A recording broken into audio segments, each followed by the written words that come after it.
Hello, नमस्ते। मेरा नाम है अतुल और आज हम जिस किताब की चर्चा करने वाले हैं वो किताब है ये। जैसा कि आप देख सकते हैं ये किताब है जल, थल, मल और इसे लिखा है सोपान जोशी ने। तो पहले हम जानेंगे थोड़ा-सा लेखक के बारे में और फिर जानेंगे कि ये किताब क्या कहती है, इसकी समरी क्या है, इसका रिव्यू करेंगे। तो जो सोपान जोशी जी हैं वो बहुत ही अच्छे एक पर्यावरण के पत्रकार हैं और इन्होंने लगभग ढाई दशक, 2 दशक से भी अधिक समय तक पर्यावरण पत्रकारिता में बड़ा ही अच्छा काम किया है। पर्यावरण के जो भारत में गिने-चुने लोग हैं बड़े, जिन्होंने कि काफ़ी सारगर्भित काम किया है पर्यावरण के क्षेत्र में, उनके साथ भी सोपान जोशी जी ने लंबा काम किया है। जैसे उदाहरण के लिए अनुपम मिश्र जी जो पर्यावरण के बहुत बड़े पुरोधा थे, उनके साथ इन्होंने एक लंबा काम किया है। भारत में इन्होंने डाउन टू अर्थ के साथ काम किया है, इसके अलावा विदेशों में भी ये अमेरिका में भी कुछ समय तक रहे हैं और पर्यावरण की गहरी समझ रखने वाले पत्रकारों में से एक हैं। ये जो किताब इन्होंने लिखी है जल थल मल, ये किताब इन्होंने लगभग 7-8 साल की कड़ी मेहनत से लिखी है। 2011 में ये एक बार लद्दाख गए थे, वहाँ से उसकी कहानी शुरू होती है। इस किताब की अपनी एक कहानी है उनकी, वो आप इनकी एक वेबसाइट है मन संपर्क करके, उस पे आप पढ़ सकते हैं। छपाक छपाक करके उस पे एक इनका लेख है। तो ये संक्षिप्त इनका परिचय है सोपान जोशी जी का। ये जाने-माने जो व्यक्ति हैं हिंदी दुनिया में जो पत्रकारिता पे लिखते हैं उनमें से एक हैं। अब बात करते हैं इस किताब की। तो अगर आप जो शहरी और ग्रामीण पर्यावरण है उसमें जो हमारा मल है यानी कि ह्यूमन स्ट्रेटा है, मलमूत्र है, उसके विज्ञान को समझना चाहते हैं कि मानव शरीर से उसका क्या रिश्ता है, पर्यावरण से उसका क्या रिश्ता है और कैसे वो हमारा जो नदी का तंत्र है और मिट्टी का तंत्र है, नाइट्रोजन साइकिल है, उसको वो प्रभावित करता है और न सिर्फ प्रभावित करता है बल्कि उनका एक केंद्रीय तत्व है। तो ये किताब आपके लिए बेहद ज़रूरी है। इस किताब में ऐसी चीज़ें हैं जो कि आपको आम तौर पे दूसरी किताबों में नहीं मिलेंगी। मतलब जितनी किताबें हमने पढ़ी हैं या रिव्यू की हैं उनमें से एक बहुत ही महत्वपूर्ण और बेहतरीन किताब है। तो एक-एक करके इसमें थोड़ा-थोड़ा सा हम समझेंगे। इसमें कुल जो है जो चैप्टर्स हैं उनकी बात करेंगे। पहला चैप्टर है जल, थल, मल, शौचालय से निकले कुछ विचार। दूसरा, सफाई के मंदिर में बलि प्रथा। फिर शरीर से नदी की दूरी। गोदी में खेलती हैं इसकी हजारों नदियाँ। नदियाँ की जगह नालियाँ। गोदी में खेलती हैं इसकी हजारों नालियाँ। मैले पानी का सुनहरा सच। पुतले हम माटी के। खाद्य सुरक्षा की थल सेना। मल का थल विसर्जन और सबसे अंतिम चैप्टर है मल दर्शन। तो आइए सबसे पहले दोस्तों इनको समझने का प्रयास करते हैं। पुस्तक की जो शुरुआत होती है वो ऐसे होती है कि इस दुनिया में जो भी अपशिष्ट है, जो कुछ भी हमारे लिए वेस्ट है, हमारे लिए अनुपयोगी है, वो किसी और के लिए उपयोगी है। और ये शुरुआत करने के पहले ये एक पुरानी कहानी से शुरुआत करते हैं। वो कहानी नहीं है, बेसिकली वो ऐतिहासिक तथ्य है। उसमें ये बताते हैं कि किस प्रकार से जो ऑक्सीजन मनुष्यों के द्वारा ग्रहण की जाती है, वो भी ऑक्सीजन भी किसी का अपशिष्ट है। किसी के लिए वो एक्सट्रेटा है, जैसे हमारे लिए मलमूत्र है। लेकिन हम ऑक्सीजन को सांस के रूप में ग्रहण करते हैं, बल्कि हमारे जीवन का वो एक अनिवार्य तत्व है। तो इससे ये समझाने का जो प्रयास करते हैं शुरुआत में ही सोपान जी कि इस दुनिया में कोई भी जो प्राकृतिक चीज़ है, प्राकृतिक अपशिष्ट है, वो वेस्टेज नहीं है, उसकी एक अपनी गरिमा है और उसका अपना एक महत्व है। इससे दूसरा जो चैप्टर आता है इसमें, पहले चैप्टर में यही है कि शौचालय से निकले कुछ विचार। इसमें वो एक कहानी सुनाते हैं, डीआरडीओ की कहानी है। आजकल ट्रेनों में आप देख रहे होंगे कि बायो टॉयलेट्स यूज़ किए जाते हैं, जिसमें कि टॉयलेट में क्या होता है कि नीचे पहले पटरियों पे मलमूत्र गिर जाता था, अभी उसको वो कलेक्ट कर लेते हैं और कलेक्ट करके कहीं एक जगह पे डिस्पोज़ करते हैं। उसको वो नदी में या सीवेज में डिस्पोज़ नहीं करते बल्कि मिट्टी में डालते हैं और इससे बेनिफिट ये होता है कि एक तरफ तो जो है हमारी ट्रेनें साफ़ रहती हैं और दूसरी तरफ ये फ़ायदा होता है कि हमारी नदियाँ भी साफ़ रहती हैं, हमारे जल स्रोत भी साफ़ रहते हैं। इसकी जो कहानी है वो लद्दाख से जुड़ी हुई है, क्योंकि लद्दाख में ठंड बहुत ज़्यादा पड़ती है, तो पानी की भी कमी है। तो ऐसे में वहाँ के लिए कुछ ऐसा विकसित किया था किसी वैज्ञानिक ने, उसको इंडियन रेलवे ने भी इस्तेमाल किया। तो उसकी बड़ी ही रुचिकर कहानी है कि कैसे वैकल्पिक विचार एक आया और उस वैकल्पिक विचार ने किस तरीके से चीज़ों को बदला। ये है दूसरा चैप्टर। तीसरा जो चैप्टर है, ये चैप्टर है सफाई के मंदिर में बलि प्रथा। ये चैप्टर है कि जो सफाई का काम है, जो हमारे यहाँ पेशे हैं, दुनिया में जो आर्थिक विचारधाराएँ हैं, उसमें जो ऑक्यूपेशन है, पेशा है, वो आर्थिक ढाँचे पर निर्भर करता है। हमारे यहाँ पे वो कई बार सामाजिक ढाँचे से भी प्रभावित होता है और उसमें जातियाँ भी आती हैं। समाज के किन्हीं वर्गों का उसमें बहुत ज़्यादा पार्टिसिपेशन है और किन्हीं वर्गों का बिल्कुल ही पार्टिसिपेशन नहीं है। तो इसमें वो बताते हैं कि किस प्रकार से हम बलि दे रहे हैं और सीवेज वर्कर्स की जो स्थिति है और कैसे वो अंदर उन्हें घुसना पड़ता है सीवेज के, और इस वजह से जो ज़रूरी उपकरण है उनके पास नहीं होते हैं तो कई बार उनकी जान जाती है। उसको बहुत ही विस्तृत ढंग से सोपान जोशी जी ने अपने इस चैप्टर में बताया है। अगला जो चैप्टर है ये बहुत ही ज़्यादा महत्वपूर्ण है। उसका कारण ये है कि हमारे में से बहुत सारे लोग ये समझते हैं कि जो भारत में जल स्रोतों के गंदगी का सबसे बड़ा कारण है वो इंडस्ट्रीज है। इंडस्ट्री या फिर दूसरे जो उद्योग हैं या दूसरे तरीके के जो प्रदूषक हैं, जो पॉल्यूटेंट्स हैं, वो गंदा करते हैं नदियों को और दूसरे जल स्रोतों को। एक महत्वपूर्ण तथ्य इस किताब में है और दूसरी किताबों में मैंने ये पढ़ा है, तो ये तथ्य ठीक है बिल्कुल कि नदियों के गंदगी का सबसे बड़ा कारण हमारा मलमूत्र है। कोई भी उद्योग उसके लिए जिम्मेदार नहीं है, है जिम्मेदार मगर वो तीसरा चौथा कारण है। सबसे प्रमुख कारण है कि हमारा मलमूत्र का अधिकतर हिस्सा हमारी पवित्र नदियों में सीधे सीधे गिरता है। ये ऐसा एक कड़वा सच है जो कि कई बार लोगों को नहीं पता होता। तो इसके बारे में वो बताते हैं कि एक समय ऐसा था कि वो सुंदर सा गीत है जो कि गोदी में खेलती हैं इसकी हजारों नदियाँ। तो अनुपम जी बड़ी अच्छी बात कहते थे कि आज ये गाना गाते हुए नहीं बनेगा हमसे, हमें ये कहना पड़ेगा कि गोदी में सूखती हैं जिसकी हजारों नदियाँ, क्योंकि नदियों की स्थिति भयावह होने लगी है। तो इसमें इन्होंने कहा है कि नदियाँ नहीं दरअसल नालियाँ, और आज जो विशेष तौर पे दिल्ली शहर का इन्होंने उदाहरण दिया है कि जिनको हम नाला समझते हैं वो दरअसल नदियाँ हैं उसमें से अधिकतर। और चूंकि जो मल का संबंध है वो मिट्टी से था, सीधे मल मूत्र को मिट्टी में ही जाना चाहिए था, लेकिन वो मिट्टी में नहीं जाता है। जो आधुनिक हमारी सीवेज प्रणाली है जो कि उधार ली हुई है, बेसिकली दुनिया भर में ऐसा ही हो रहा है। तो वो सीवेज प्रणाली क्या करती है कि फ्रेश वाटर यूज करके मल मूत्र को वो पहुंचा देती है सीधे सीधे नदी में। इसमें इन्होंने दिल्ली का और दूसरे भी कई सारे बड़े शहरों का उदाहरण लिया है और विशेष तौर पर दिल्ली के बारे में इन्होंने बताया कि दिल्ली में जब यमुना घुसती है तो उस यमुना का पूरा पानी निकाल लिया जाता है, और 1400 किलोमीटर की यमुना का सिर्फ 22 किलोमीटर का हिस्सा दिल्ली से पास होता है। बाकी हिस्सा देश के दूसरे हिस्सों से, जैसे उत्तर प्रदेश है, हरियाणा है, या बाकी हिस्सों से क्रॉस होता है। 1400 किलोमीटर से 22 किलोमीटर यानी कि सिर्फ 2% हिस्सा दिल्ली से यहाँ से क्रॉस होता है, और उस 2% हिस्से में ही दिल्ली का जो टोटल पॉल्यूटेंट लोड है, जो टोटल प्रदूषण का भार है, उसका 80% भार दिल्ली अकेले यमुना पे डाल देती है। तो हो क्या रहा है कि दिल्ली में जब यमुना घुसती है तो उसका सारा ताज़ा पानी हम ले लेते हैं, फिर उस ताज़े पानी को हम इस्तेमाल करते हैं अपने घरेलू ज़रूरतों के लिए और तमाम तरीके के मलमूत्र के विसर्जन वगैरह के लिए, कपड़े धोने के लिए, खाना के लिए और बाकी चीज़ों के लिए। फिर क्या होता है कि हम जो भी पानी इस्तेमाल करते हैं उसमें से 80% पानी सीवर बन जाता है। उस सीवर को अधिकतर रूप से हम बिना ट्रीट किए हुए, क्योंकि हमारे जो एमसीडी हैं और जल जो भी हमारे स्थानीय इस तरीके के संस्थाएं हैं जिनके ऊपर यह जिम्मेदारी है, वो गहरे कर्ज में डूबी हैं, और ये बहुत ही महंगा काम है एक, कि भाई आपको बहुत सारी बिजली चाहिए, बहुत सारा जगह चाहिए कि आप उस सीवेज को ट्रीट कर सकें। तो हमारा मध्यम वर्ग और उच्च मध्यम वर्ग और हमारे समाज का एक बड़ा हिस्सा इसका भार उठाने को तैयार नहीं है। तो अंततः वो जो पानी है जो कि 80%, मान लीजिए हमने 10 लीटर पानी इस्तेमाल किया तो उसमें से 8 लीटर पानी सीवेज बन जाता है।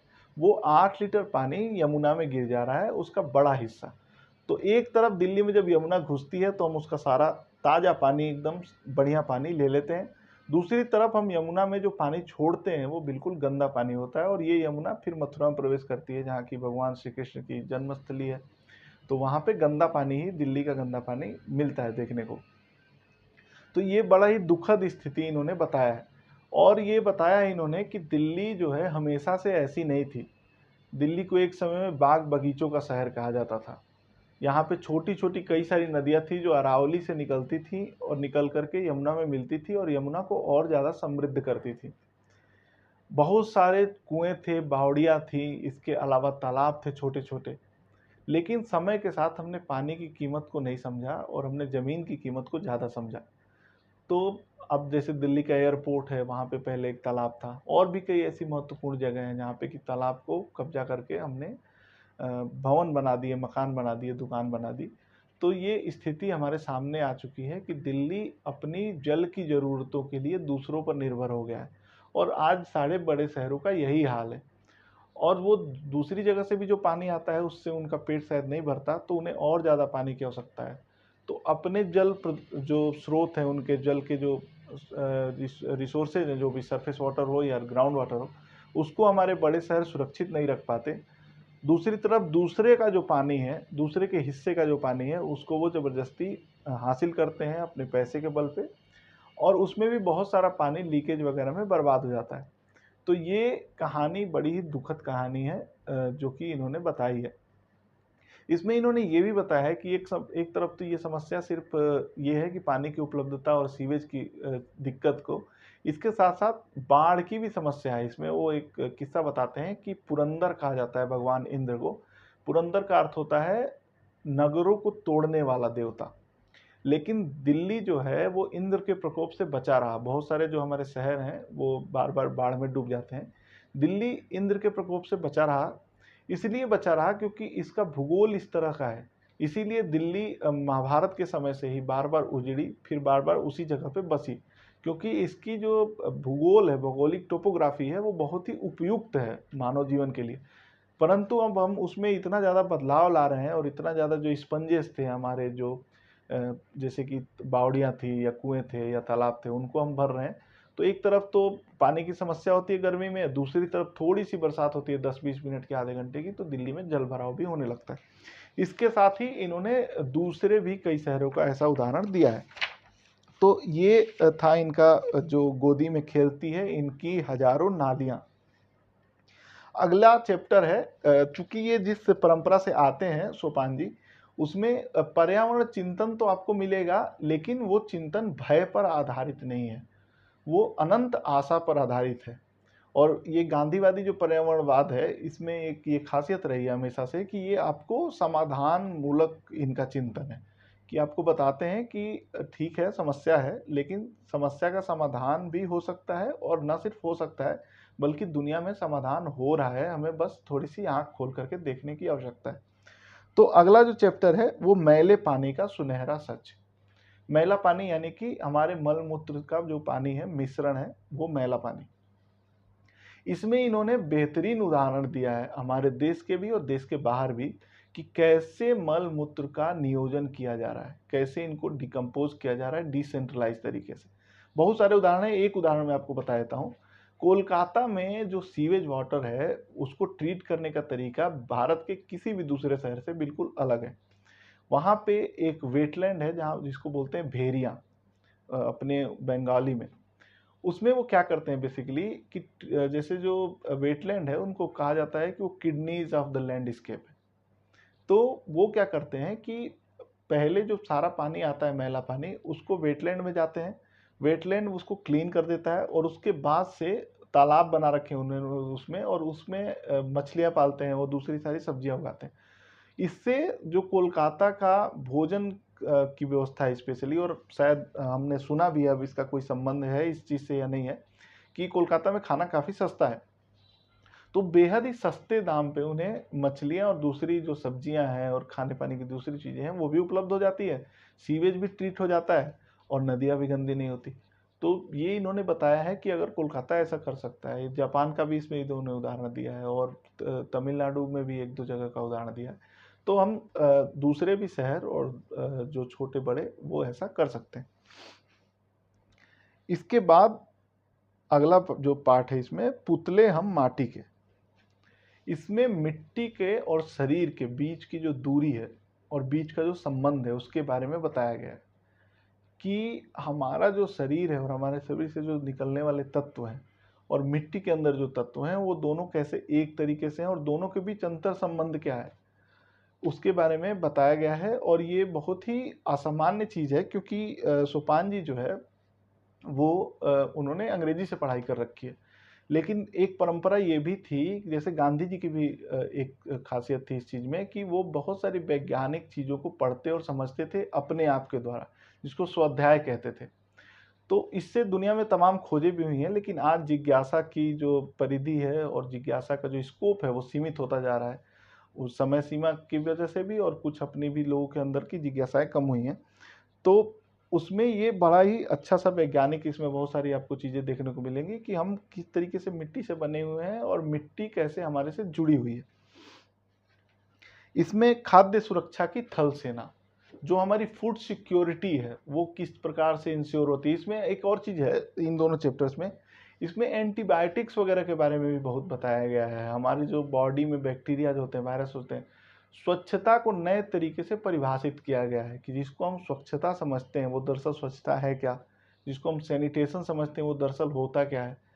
जो हम जैसे सैनिटाइजर यूज कर रहे हैं या जो दूसरे तरीके की डिटॉल यूज कर रहे हैं, या तमाम तरीके के ऐसे स्वच्छता के नाम पे आग्रह किए जा रहे हैं कि बिल्कुल चमकती हुई सतह होनी चाहिए और ऐसा होना चाहिए, उसके दरअसल वैज्ञानिक मायने क्या है। क्योंकि हम किसी भी तरीके का जो स्वच्छता रखते हैं, अगर उदाहरण के तौर पे हम फ्लोर ही क्लीन कर रहे हैं और कोई भी चीज़ जैसे कपड़े क्लीन कर रहे हैं दिन में 2 बार, तो अंततः उसका भार जल स्रोतों पे पड़ता है। क्योंकि जो भी सर्फ है, साबुन है, वो हम बहा दिया, हमने हमने बहा के उस चीज़ से मुक्ति पा ली, मगर वो चीज़ सीवर से होके अंततः नदियों में, तालाबों में ही जाता है। तो स्वच्छता को नए सिरे से इन्होंने परिभाषित किया है और वैज्ञानिक रूप से यह समझाने का प्रयास किया है कि जो घृणा है किसी भी चीज़ के प्रति, वो किस प्रकार से मनुष्य में विकसित होती है और स्वच्छता, गरीबी का और गंदगी का क्या बीच का रिश्ता है। दूसरी चीज़, जो एक सामान्य व्यक्ति सफाई को समझता है, जो विज्ञापनों के द्वारा उसको समझाया जा रहा है, और दरअसल जो सफाई होती है उसके बीच का फ़र्क क्या है। तो ऐसी गूढ़ बातें आपको इसमें पता चलेंगी। इसके अलावा जो खाद्य सुरक्षा की थल सेना, इसमें आपको ये भी पता चलेगा कि कैसे ये चीज़ें फूड सिक्योरिटी पे इफेक्ट डालती हैं और फूड सिक्योरिटी इंश्योर करती हैं, दोनों चीज़ें। इसके बाद जो दो अंतिम चैप्टर हैं, मल का थल विसर्जन और मल दर्शन। ये दोनों चैप्टर ही जुड़े हुए हैं, लेकिन एक में इवेंट्स का जिक्र है और एक में इसकी पीछे की फिलॉसफी का जिक्र है। तो इवेंट्स का मैं बता देता हूँ। कई सारे ऐसे जगह हैं जैसे तमिलनाडु में, जहाँ पे कि ऐसी तकनीकी ढूंढी गई है शौचालयों में, जो कि पानी को और हमारे मल को और मूत्र को अलग अलग तरीके से सेग्रीगेट करती है और उनको डिफरेंट डिफरेंट तरीकों से यूज करती है। क्यों? क्योंकि नाइट्रोजन साइकिल के लिए ये बेहद ज़रूरी है कि हमारा जो ह्यूमन स्टेटा है, मलमूत्र है ना, वो पानी में ना जा करके मिट्टी में जाए, जो हमारी एंशियंट टेक्निक थी। वो अगर मिट्टी में जाएगा तो एक तरफ मिट्टी में फर्टिलाइजर्स की ज़रूरत नहीं पड़ेगी, नेचुरली डिकम्पोज भी हो जाएगा, दूसरी तरफ हमारे जल स्रोत भी बचे रहेंगे। और ये सिर्फ आप जल स्रोत तक मत समझिए, इससे कोयला बचेगा, फॉसिल फ्यूल बचेगा, क्योंकि इतनी सारी बिजली की आवश्यकता होती है हमें सीवेज ट्रीट करने के लिए। तो हमें अगर कोई ऐसी टेक्निक मिले कि जो कि सीवेज को डिसेंट्रलाइज तरीके से ठीक कर पाए और स्पेशली हमारे मल मूत्र को डिकम्पोज कर पाए सीधे सीधे सॉइल में, मिट्टी में, तो उससे बहुत ही ज़्यादा हेल्प मिलेगी। तो ये इसमें इन्होंने 4-5 उदाहरण दिए हैं कि ऐसा हो रहा है। तमिलनाडु में जैसे एक इन्होंने उदाहरण दिया है कि एक ऐसा टॉयलेट है जिसमें कि मल को और मूत्र को अलग-अलग जगह कलेक्ट किया जाता है और उनका डिफरेंट डिफरेंट यूज होता है। तो ये भी डिफरेंट केस स्टडीज है और काफ़ी ज़्यादा इंटरेस्टिंग है ये। अंतिम जो चैप्टर है, मल का थल विसर्जन, इसमें इन्होंने बेसिकली ये बताया है कि आदर्श स्थिति तभी होगी और इसका अंतिम रूप से एकमात्र उपाय यही है कि हम जो हमारा मल है उसको मिट्टी में जाने दें, उसके बीच में रुकावट न बने, क्योंकि इससे नाइट्रोजन साइकिल प्रभावित होता है, इससे हमारी नदियाँ जल जल प्रदूषित होते हैं, जो साफ पानी है वो उसको हम मैला करते हैं फ्लश करके। और इन सब के चक्कर में क्या होता है कि पूरा एक साइकिल जो है वो क्रिएट हो जाता है, जो जिसके चलते कि ओवरबर्डन पड़ता है एमसीडीज पे, जो शहरी निकाय हैं उनके ऊपर, और हम समझ नहीं पाते कि इससे बाहर कैसे आना है। तो इन्होंने बिल्कुल ही एक वैकल्पिक रास्ता बताया है कि इस दुनिया में जो भी हो रहा है आज के टाइम पे, स्पेशली सीवेज ट्रीटमेंट में, और रचनाशीलता दिखेगी आपको इस किताब में। जो कि इंजीनियरिंग वगैरह में जो पढ़ाई जा रही हैं चीज़ें, वो काफ़ी ज़्यादा रिपीटेटिव हो गई हैं, क्योंकि हम एक ही जगह समाधान ढूंढ रहे हैं। बाहर हम नहीं देख रहे हैं, हमारे जो एंशियंट इंडिजिनस जो टेक्निक्स हैं हमारी जो पुराने समय की, उनकी तरफ भी हम शायद नहीं देख रहे हैं। हमने समाधान को यूनिफॉर्म मान लिया है कि एक शहर में जैसा हो रहा है वो पूरी दुनिया में वैसा ही होगा, लेकिन ऐसा नहीं होता है। शायद पूरी दुनिया के लिए अलग अलग रास्ते हो सकते हैं, हर शहर के लिए अपना एक मॉडल हो सकता है। तो ये सारी चीज़ें हैं। अगर आपको पर्यावरण पे कोई एक किताब पढ़नी हो जो कि सैनिटेशन की बात करती हो, जो कि जो शहरों में और हमारी नदियों में जो प्रॉब्लम क्रिएट हो रही है उसकी बात करती है, तो इससे बेहतर किताब शायद ही कोई होगी। ये बहुत ही अच्छी किताब सोपान जोशी जी ने लिखी है। दूसरी चीज़, इस किताब को रिव्यू करते समय मेरे दिमाग में हमेशा थी कि ये चूँकि इतने अच्छे और इतने गहरे व्यक्ति हैं सोपान जी, कि इनकी किताब के बारे में बता पाना भी मेरे जैसे व्यक्ति के लिए पूरी तरह से संभव नहीं है। तो ये मैंने अपना प्रयास किया है। अगर आप लोगों ने भी ये किताब पढ़ी है तो आप अपने तरीके से इसको समझ सकते हैं, हमें कमेंट करके बता सकते हैं। अगर आप ये किताब नहीं पढ़े हैं तो इसको ज़रूर पढ़िए, और इसके अलावा भी कोई पर्यावरण की ऐसी किताब हो जिसके बारे में हमें बात करनी चाहिए तो उसके बारे में भी हमें कमेंट करके ज़रूर बताएं। तो ये थी जल थल मल किताब की समीक्षा। आपको ये वीडियो कैसी लगी इसके बारे में हमें अपने कमेंट्स करके ज़रूर बताएं। धन्यवाद।